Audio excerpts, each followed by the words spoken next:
Hello friends, welcome and welcome back to my YouTube channel. कैसे हैं आप सब? आई होप बहुत अच्छे होंगे और अपना बहुत अच्छा वाला ध्यान भी रख रहे होंगे। तो आज मैं बहुत दिनों बाद मतलब ऑन कैमरा ऐसे बोल के वीडियो बना रही हूँ। मैं काफ़ी दिनों से नहीं बना पा रही थी क्योंकि एक तो मैं बिजी भी थी और मेरे घर में ना उस तरह का कहीं भी कोई स्पेस, कोई जगह नहीं था जहाँ से मैं बैठ के वीडियो बना पाऊँ। मुझे एक बार भी ऐसे जो सामने सामने वाली वीडियो होती है उसको बनाने के लिए ना थोड़ी सी शांति चाहिए होती है, जो कि मुझे एक बार भी नहीं मिली इन दिनों।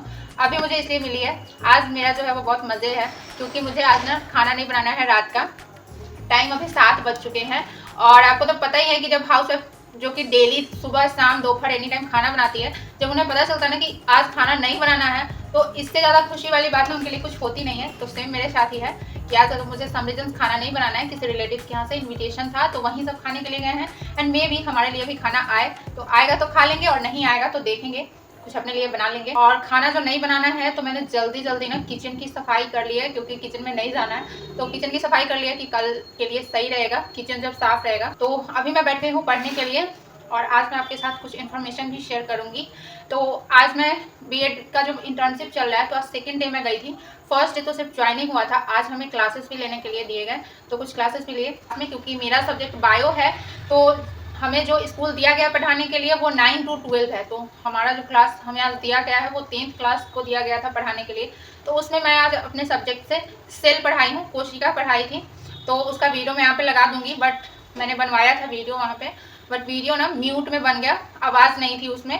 जो रिकॉर्ड किया, जो भी रिकॉर्ड किए ना उन्होंने वो म्यूट वाला ऑप्शन को जो है वो क्लिक कर दिया था, तो वीडियो आवाज़ में रिकॉर्ड नहीं हुआ, वो म्यूट में रिकॉर्ड हो गया। मेरे कुछ दिनों से वीडियो पे जब से सीटेट की रिजल्ट आई है, बहुत ज़्यादा कमेंट आ रहे थे कि डी पेपर 2 की प्रिपरेशन कैसे करें। साइंस एंड मैथ्स जो है वो बहुत कम वीक है, बहुत कमज़ोर है और मेरे भी पेपर जो है वो साइंस मैथ ही रहे हैं। तो मैं कैसे मैं बताऊं कि कैसे प्रिपरेशन करें कि क्लियर हो जाए। मैं सच बताऊं तो सीटेट के रिजल्ट्स आ गए हैं, मैंने पेपर नहीं दिए थे और मैं बहुत ज़्यादा बिजी थी, इसलिए ना मैंने पता भी नहीं किया कि सीटेट के रिजल्ट्स कैसे रहे हैं या फिर किसने दिया किसने क्लियर किया। मैंने आप लोगों से भी नहीं पूछा कि आपके रिजल्ट्स कैसे रहे।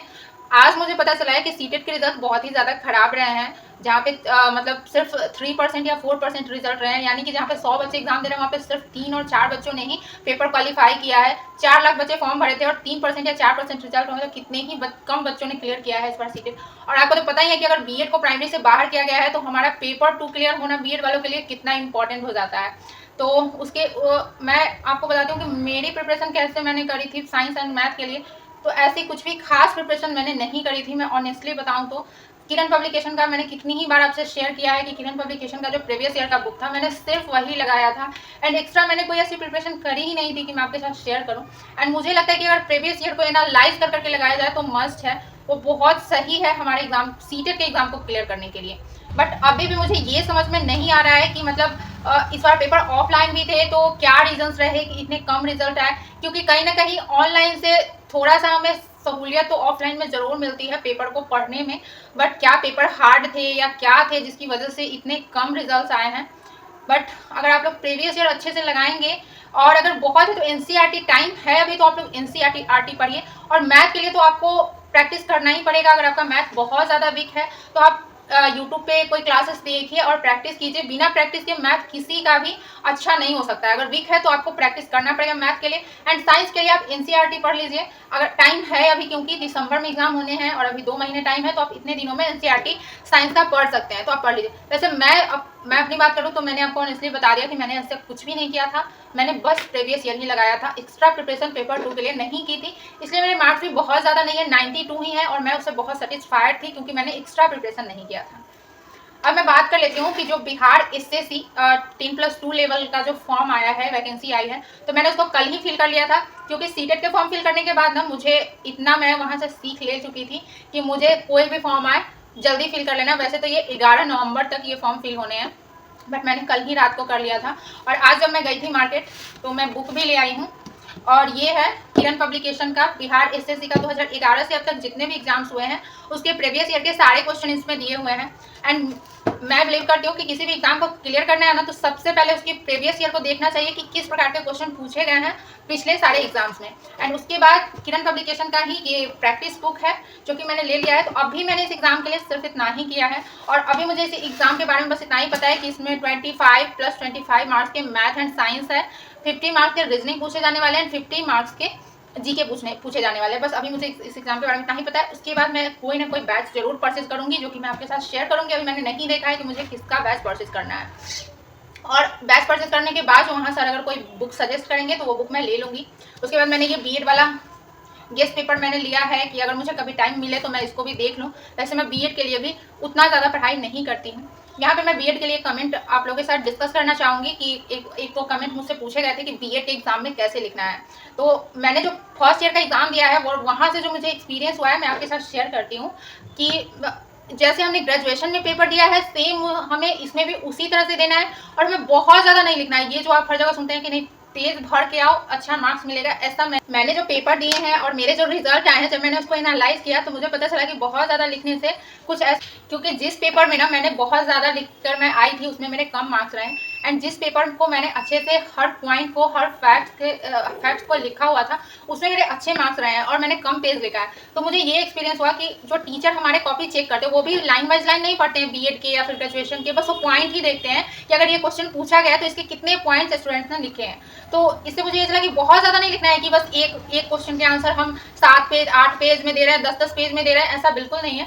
बगल में मेरी कुछ फ्रेंड्स भी उसी तरह से लिख रही थी और उनके जो रिजल्ट आए हैं मेरे जो रिजल्ट आए हैं उससे मुझे ये मतलब मैंने एनालाइज किया कि शायद ऐसा ही होता है। तो बस जो भी क्वेश्चन पूछे जा रहे हैं ना उसके हर पॉइंट को लिखिए, इसी हिसाब से पढ़िए कि आप जो भी प्रिपरेशन कर रहे हैं उसमें आपके कॉन्सेप्ट अच्छे से क्लियर हो, तभी आप वहाँ पे हर पॉइंट को लिख पाएंगे। और बीएड में ऐसा कुछ नहीं होता है कि आपको बहुत ज़्यादा पढ़ना है, बहुत ज़्यादा रटना है। आप अगर एक बार कोई चीज़ पढ़ लेते हैं तो वो चीज़ें ध्यान में रह जाती हैं और हम एग्जाम में अच्छे से उसको लिख भी पाते हैं। तो आपको बीएड के एग्जाम के लिए इतना नहीं सोचना है, बहुत ज़्यादा एग्जाम्स में लिखना भी नहीं है। बस 4 से 4 साढ़े 4 पेज में आंसर दीजिए और सारे पॉइंट को लिखिए, बस इतना ही कीजिए, आपके अच्छे मार्क्स जरूर आएंगे। तो अभी मैं बैठ के हूँ पढ़ने और यहाँ पे अभी मैं सिर्फ प्रीवियस ईयर के क्वेश्चन को ही देखूंगी, क्योंकि सबसे इंपॉर्टेंट है कि हम प्रीवियस ईयर को देखें कि किस प्रकार के क्वेश्चन पूछे गए हैं। एंड मैं ऑनेस्टली आपसे शेयर भी करूंगी कि ये प्रीवियस ईयर का पेपर देखने के बाद मुझे कैसा फील हो रहा है, मतलब किस तरह के क्वेश्चन लग रहे हैं। और अगर आपने इस फॉर्म को फिल किया या फिल करने का सोच रहे हैं तो मेरे साथ जरूर जुड़ जाइएगा, क्योंकि मैं अपनी जर्नी आप लोगों के साथ शेयर करूंगी। एंड आप लोगों का अगर कुछ सजेशन है इस एग्जाम को लेकर तो वो भी आप मुझे कमेंट में जरूर शेयर कीजिएगा। और हाँ, मैं एक बात आपके साथ और शेयर करना चाहूँगी कि जब हम इस तरह से हम हाउसवाइफ अगर कुछ करने का सोचते हैं ना तो हर चीज़ इतना इजी नहीं होता है, फिर इतने अच्छे से नहीं होता है। आप देख सकते हैं मेरे पीछे अभी 7 ही बज रहे हैं और मेरा बेटा जो है वो सो गया है, क्योंकि आज मैं स्कूल चली गई थी और मुझे आते आते 3 बज गए। ये 12:30 में स्कूल से आ गया था, तो ये लगभग 2.5-3 घंटे अकेले रहा। और अकेले रहा तो इसका केयर, जब बच्चे अकेले रहते हैं तो आपको पता ही है कि किस तरह से वो रहते होंगे। तो ये सोया नहीं और देख सकते हैं अभी सो गया है। तो मतलब ऐसा तो नहीं है कि हम एक ही टाइम पे 2 जगह मौजूद हों, ऐसा नहीं हो पाता है। तो चीज़ें इतनी आसानी से या फिर इतने अच्छे से भी नहीं हो पाती है, थोड़ा सा तो प्रॉब्लम झेलना ही पड़ता है हमें। बट क्या कर सकते हैं, मेरी कुछ फ्रेंड है वहाँ पे जिनके कि मेरा बेटा थोड़ा सा बड़ा है और उनके बच्चे ना इससे भी छोटे छोटे हैं, बट उनको उस छोटे छोटे बच्चों को भी ना छोड़ के आना पड़ता है। तो कुछ पाने के लिए कुछ खोना पड़ता है। यहाँ पे यही वाला काम करने जैसा लग रहा है कि कुछ पाने के लिए, वैसे तो कुछ पाने के लिए कुछ करना पड़ता है, लेकिन कभी कभी कुछ पाने के लिए कुछ खोना ही पड़ता है। तो वही है। आने के बाद मैं इतनी थक गई थी ना कि बस मैं बिछावन पर लेटने के लिए गई, बट मुझे नींद आ गया और मैं सो गई थी। मैं उठी, उसके बाद किचन की सफाई की और मैं उसके बाद यहाँ पे पढ़ने बैठ गई हूँ। और आज मैंने वाशु को पढ़ाया भी नहीं, यहाँ तक कि मैंने उसके डायरी भी नहीं देखे कि उसको स्कूल से क्या मिला है, क्या पढ़ाया गया। मैंने इससे बात भी नहीं किया। तो थोड़ा सा अफसोस तो होता है, लेकिन क्योंकि घर में कोई भी अब देखने वाला नहीं है तो थोड़ा बहुत झेलना पड़ ही जाता है। बट ये है कि चलो धीरे धीरे चीज़ें ठीक हो जाएंगी। तो अगर आपको ये एग्ज़ाम देना है तो मेरे साथ जुड़ जाइएगा और चैनल को सब्सक्राइब कर लीजिएगा, वीडियो को लाइक कर दीजिएगा। मिलते हैं फिर नेक्स्ट वीडियो में कुछ नई बातों के साथ, कुछ नई एनर्जी के साथ मिलते हैं फिर नेक्स्ट वीडियो में। तब तक के लिए बाय बाय।